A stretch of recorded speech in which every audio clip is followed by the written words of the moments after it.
So thank you and welcome to another edition of the Simple Dermatologist. We're going to start part 3 of our acne series discussing the systemic treatment options for acne. In the prior 2 episodes, we discussed the cause of acne as well as topical treatment options. So when we have someone who's failed topical therapy, our systemic options, we're going to divide between male and female. Certain options are available for one group and some for the other. So if I have a male who's failed topical therapy, and that's usually starting with the lowest strength of a retinoid going up to the strongest, we're still not getting the result we want after 3 to 6 months.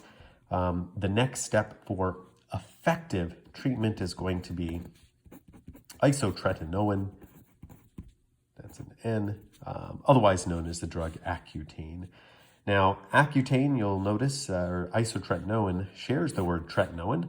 Tretinoin is what we use topically, otherwise known as Retin-A. We change a bond and make it isotretinoin, and this is the pill that essentially, if we can't get rid of a blocked pore because it's deep in the pore, often this is their cause of cysts, because the lower that blockage is, the larger that deep cyst and inflammation is. But we can do it systemically. You take a pill, blood is in the medications in the bloodstream is going to attach to the follicular lining, loosening up the skin cells.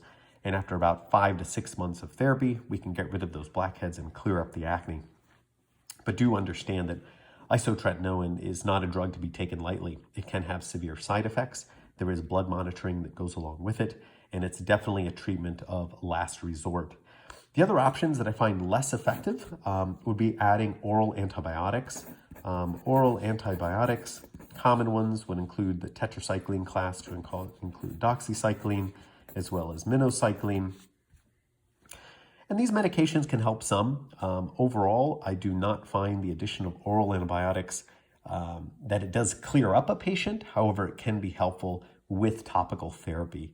Once again, if we're only addressing inflammation without addressing the true root cause of acne, the end result will be mediocre. However, oral antibiotics can often give us a bridge to topical therapy, because in that 3-month period, 3 to 6 months at least, that it takes topicals to work, if we add an oral antibiotic, calm it down, hopefully end of 3 to 6 months, the blackheads are gone with topical therapy, and the patient's better, and we can then stop the antibiotics. But I usually never keep antibiotics going for any more than 3 to 6 months, ideally just 3.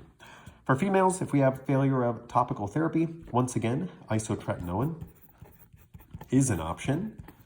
The most important thing about the use of Accutane or isotretinoin in females is that it will cause a birth defect if a female becomes pregnant while taking isotretinoin. So that's an important thing, in addition to the other side effects that go along with it, as well as blood monitoring.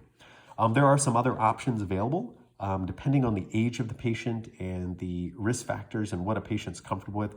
For females, oral contraceptives work well in decreasing the amount of testosterone that floats around. The other option is going to be the drug spironolactone.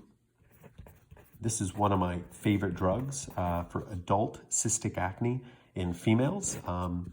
It is a blood pressure medicine that also has the added side effect of decreasing the amount of testosterone and androgens that create acne. And in the adult females is a great drug to use. But those are our systemic options. We will go through individually in other episodes what are the side effects of Accutane or isotretinoin. But for now, we'll end episode 3.